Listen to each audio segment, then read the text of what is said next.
I dated two billionaires. One taught me how luxury can lie. The other, how control can feel like love. This isn't a fairy tale. It's everything I learned when wealth became the price of my freedom. Hello family, welcome to Storytime with Imzi. Please subscribe and like, it means the world to us. Also share this video to your friends and loved ones and turn on post notifications so you don't miss future videos from us. Thank you as you do so. Sit back and relax as we dive into the story. Tessa Walsh had no idea how her name ended up on the guest list. It was a cold Thursday in March, and she was elbow-deep in linseed oil and crushed charcoal in her cramped Brooklyn studio, wrestling a canvas into submission, when her phone lit up with a text. Confirmed, T. Walsh +1 Kavanaugh Foundation Gala, 7 p.m. dress code formal. She stared at it for a long time, blinking as if the screen might correct itself. The Kavanaugh Foundation? That was high tier, like silk and caviar, Central Park West, secret Rothschild donors tier. Tessa, on the other hand, lived 3 floors above a bodega that sold bootleg shampoo and cold pizza. But the message came from a verified number. And she had submitted a piece to the Kavanaugh's Emerging Voices competition last winter, a triptych of grief and recovery stitched with thread through raw canvas. Maybe someone noticed. Maybe this wasn't a mistake. Maybe she'd just show up and fake it. That night, Tessa borrowed a floor-length vintage black velvet gown from her roommate, who used it for funerals and gallery dates alike, touched up her chipped nail polish in the subway, and arrived at the towering glass entrance of the Hudson Pavilion feeling like a glorified imposter in red lipstick. The event space shimmered with chandeliers the size of compact cars and walls lined in fresh orchids. A jazz quartet played near a sculpture of what looked like a suspended glass tornado. Every single person there looked like they had a personal stylist, a trust fund, or both. Tessa made it exactly 15 minutes before she found the complimentary champagne. And that's when he saw her. Damian Rusk wasn't just anyone. He was the name, founder of Virion Systems, the man who'd once bought a satellite to map refugee camps and then never mentioned it to the press. He was tall in that effortless, rangy way, with a face you remembered for how unreadable it was. Handsome, yes, but hard to place. Like a man who'd seen the inside of a boardroom and a war zone and couldn't be surprised by either. "Is that Côtes de Provence or just courage and a flute?" he asked, gesturing to her glass as he stopped beside her. Tessa blinked, caught off guard. "A little of both, I think." He smiled. Not the plastic grin she expected from men with that much money, but something warmer. "Curious. You're not like the rest of them," he said. She shrugged. "Because I'm underdressed?" "No," he said. "Because you're real." Tessa laughed, unsure whether to feel flattered or seen through. But it didn't matter. The conversation snowballed. Art. Cities. Disillusionment. He asked questions like he wanted the long answer. She told stories she didn't know she remembered. When the lights dimmed for the silent auction, he leaned in and whispered, "Want to get out of here?" She hesitated. And then she said yes. They left together in a black car with no license plate, into a city that looked suddenly different, cleaner, quieter, like it was holding its breath. And just like that, her old world stayed behind the velvet rope. The car smelled like leather, sandalwood, and something faintly metallic, like success, maybe. Tessa wasn't sure if that was just her imagination. Damian didn't speak much on the drive. He sat beside her, scrolling something on his phone, occasionally glancing her way with that same disarming half-smile, like they were already sharing a private joke they hadn't told yet. The car stopped in Tribeca, in front of a discreet building with no signage, no doorman, no obvious entry. A steel door opened for them without a knock. Inside, everything was warm wood and soft lighting, an open loft framed in steel beams and floor-to-ceiling bookshelves. A baby grand piano sat in the corner, like it had always lived there. The space looked less like a billionaire's lair and more like a curated art installation. Every object handpicked, every surface whispering wealth instead of shouting it. "You live here?" she asked, unsure if the question was too bold. He grinned. "Among other places." There was no staff in sight. No assistants, no bodyguards, no robotic butlers. Damian poured her a glass of something golden from a bottle she couldn't pronounce. He handed it to her without ceremony, like they'd done this before. "Tessa Walsh," he said, raising his glass. "Artist. Outlier. Wild card. She tilted her head. You Googled me already? Of course. His tone was matter-of-fact, not creepy. I always do my homework. Tessa sipped her drink and tried to ignore the sharp stab of unease behind her ribs. This was the kind of man who had private investigators on speed dial and could probably tell her blood type before she did. You have talent, he added.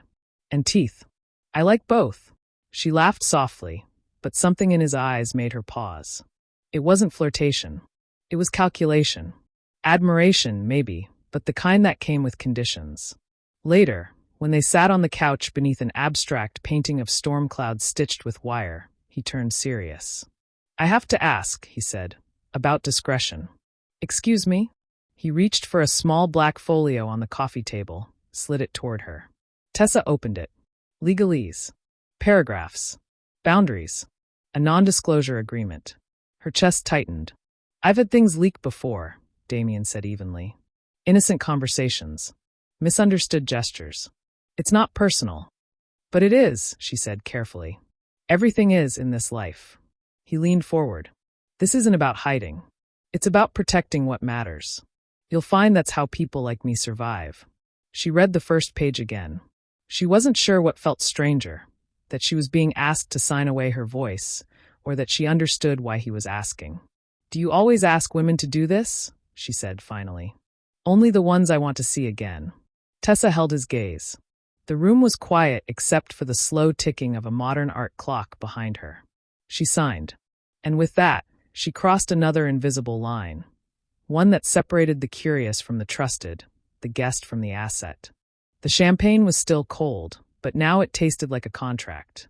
3 weeks later, Tessa found herself barefoot on a private runway in Turks and Caicos, squinting at a jet the color of matte obsidian. The heat clung to her skin like silk. Her phone had been off for 12 hours. She wasn't sure if she was more excited or disoriented. Weekend reset, Damien had called it. No press. No noise. Just people I trust. People like her, apparently. The jet was smooth, quiet, surreal. They didn't fly commercial. They didn't check bags. Luggage simply appeared. Tessa had once saved for months to afford a red-eye to LA. Now, someone handed her a glass of wine before takeoff and asked what kind of sleep mask she preferred. She glanced out the window, watching the city shrink behind them. The island was something out of a Bond film. Hills of green velvet rising out of an untouched ocean, beaches so white they looked fake under the sun. There were no hotels, no roads, just a stretch of modern villas built into the hillside like secrets. Damien's staff, discreet, wordless, welcomed them with cold towels and dark sunglasses. A vintage Land Rover whisked them up a winding dirt path through groves of hibiscus and what looked like hand-trimmed olive trees. The air smelled like salt and citrus and money that didn't need to prove itself. At the villa, a glass infinity pool curved around a living room with no walls. From here, the sea looked infinite.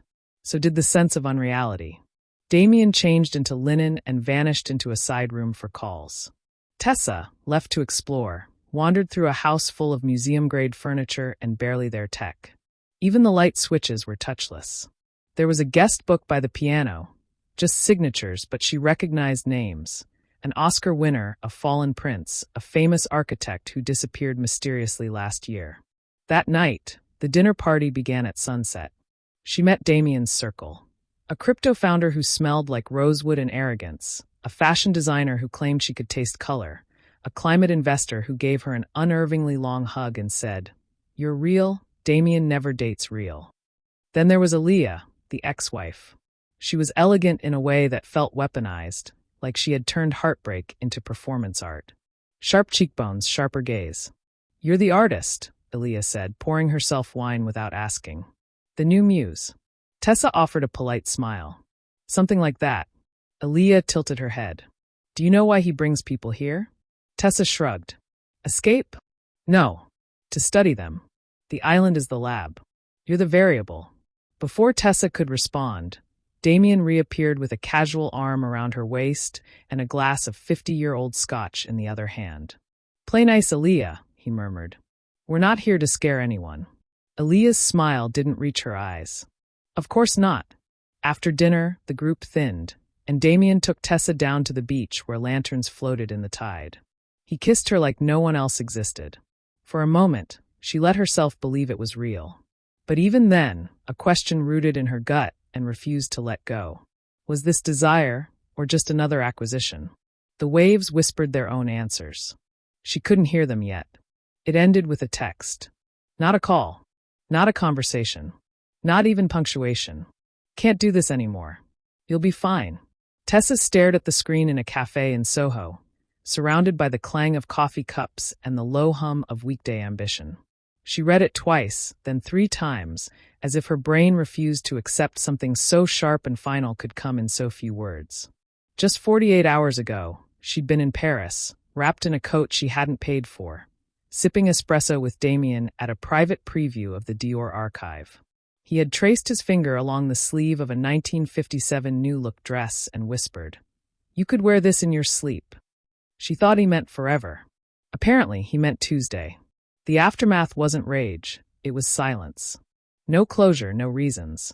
Her access vanished like magic. The driver stopped answering. Her invite to Basel was suddenly rescheduled. The concierge at Damien's building told her, politely, she was no longer on the list. The disappearance was clinical. Tessa didn't cry, not immediately. She packed up her studio instead, returned the dresses, sold the watch, ignored the tabloids that ran her photo with cruel captions like "Billionaires' Brief Affair" or "From Canvas to Clout Chaser." She told no one except her roommate, who gave her a bottle of wine and said, "You survived Damien Rusk. That's like surviving a shark with a Rolex." But something in Tessa stayed hollow for weeks. Until Ari Sarin found her. It started with a DM on her art account. Just a line. "That piece you posted. The red thread.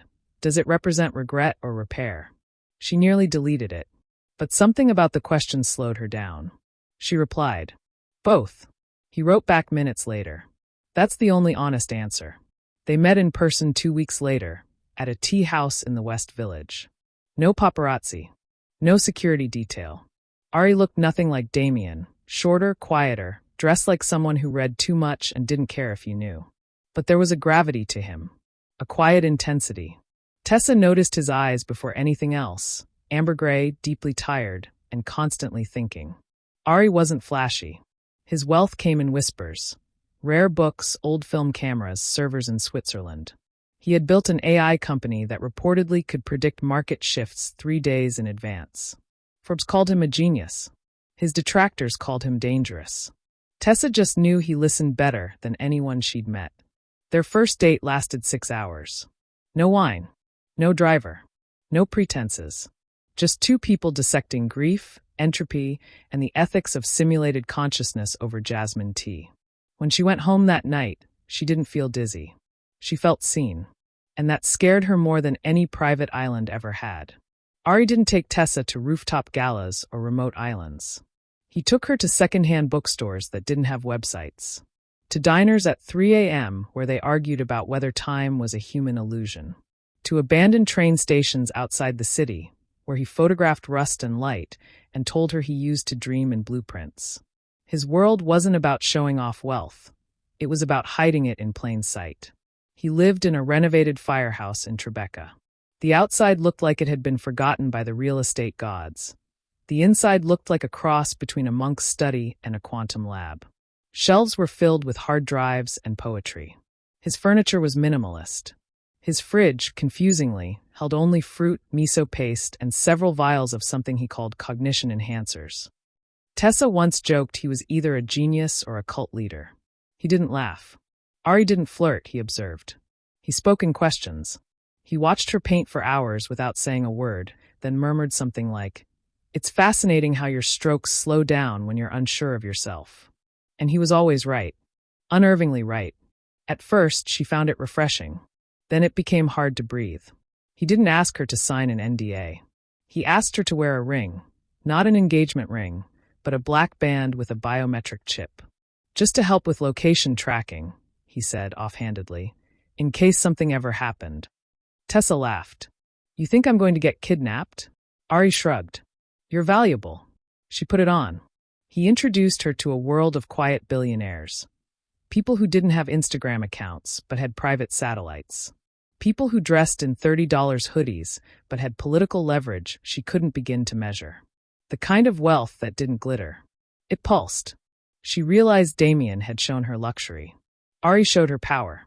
But that power came with its own shadows. He never raised his voice. He never got jealous. But sometimes she'd find him watching her, not in awe, but in analysis. Like she was part of a simulation he hadn't finished calibrating. One night, after they made love, he told her, "You're the only part of my life I can't optimize." It sounded like a compliment. It felt like a warning. That week, she found one of her journal pages open on his desk. She hadn't given it to him. She never left it out. He didn't apologize. "I'm just trying to understand how you think," he said. She didn't reply.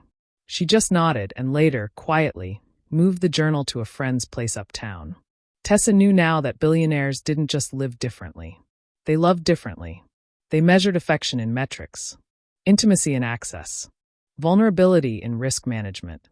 And sometimes they couldn't tell the difference between love and control. Tessa started writing in secret again. Not sketching, not painting, writing. There was something about ink on paper that felt more permanent than anything money could buy. More real than biometric rings or encrypted messages or AI-generated poetry. Every night after Ari fell asleep, like a machine powering down, precise and silent, she'd slip into his glass-walled library and journal in long, looping sentences that made no sense to anyone but her. She wrote about the way wealth warped gravity. About how even kindness, when gilded in power, felt like possession. About how she no longer knew if she was Tessa, the artist, or Tessa, the object being curated. Ari wasn't cruel. He was careful, attentive in a way that looked like tenderness, but often felt like surveillance. "You don't have to worry," he told her once, watching her stir her tea. "I have contingencies for everything that could hurt you." She wanted to ask, what if that thing is you? But she didn't. Instead, she began to notice things. Small things. His habit of checking her calendar, even when she hadn't shared it. The fact that every room in his house had one mirror too many. The feeling that her phone was slower when she texted friends he hadn't met. One day, she opened her email and saw a draft, something she hadn't written, already typed and waiting. It was a resignation letter. From her gallery. Addressed. Ready to send. She hadn't told him she was thinking about stepping back. But apparently he already knew. That night, as they stood on his rooftop watching drones drift silently across the skyline, she asked, "Do you believe in emotional privacy?" He looked at her, as if the term itself needed to be translated. "I believe in efficiency," he said. "And emotional chaos is the enemy of that." It clicked then. He didn't mean to be sinister. He meant to be safe. To create a system where nothing could go wrong. Where love wasn't messy, wasn't wild, wasn't real unless it was replicable. That was the billionaire's burden. The inability to surrender. He could donate to causes, manipulate global markets, even launch satellites into orbit to track climate change. But he could not let go. Not of control. Not of her. The next morning, Tessa emailed herself every journal entry she'd written and deleted them from his network. She left her biometric ring on the bathroom counter beside a folded towel. Then she walked out, without slamming the door. No press release. No luggage. Just her breath in her chest, and the understanding that no amount of wealth could buy the kind of silence she needed to hear her own voice again. The thing no one tells you about walking away from billionaires is how quiet the world becomes afterward. No notifications. No private chefs.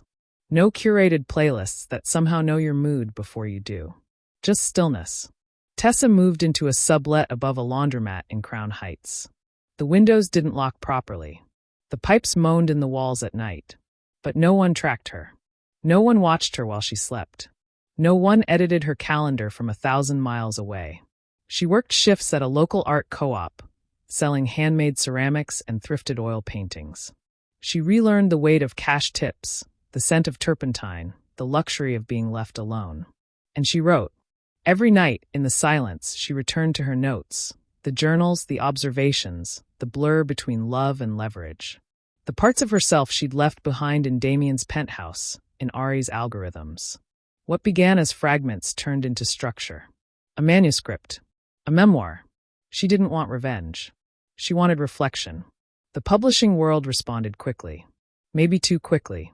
Her agent, someone who once ignored her emails for years, called it brilliant. The offers came in waves. Publishers wanted pre-orders. Podcasts wanted interviews. One film executive described it as eat, pray, billionaire. Tessa rolled her eyes, but said yes. Because this time, it was her story. She kept names blurred. She wasn't interested in exposé. She was interested in intimacy, the kind people rarely talked about when it came to the ultra-wealthy. The loneliness. The patterns. The way control could wear the mask of romance. The book was titled exactly what it was. What I Learned from Dating Billionaires. At the launch event, she wore her own dress. Paid for it herself. She read aloud from the chapter where she describes Ari's biometric ring, and saw a woman in the back quietly remove a similar one from her finger. Afterward, an editor whispered, "You could have ruined them."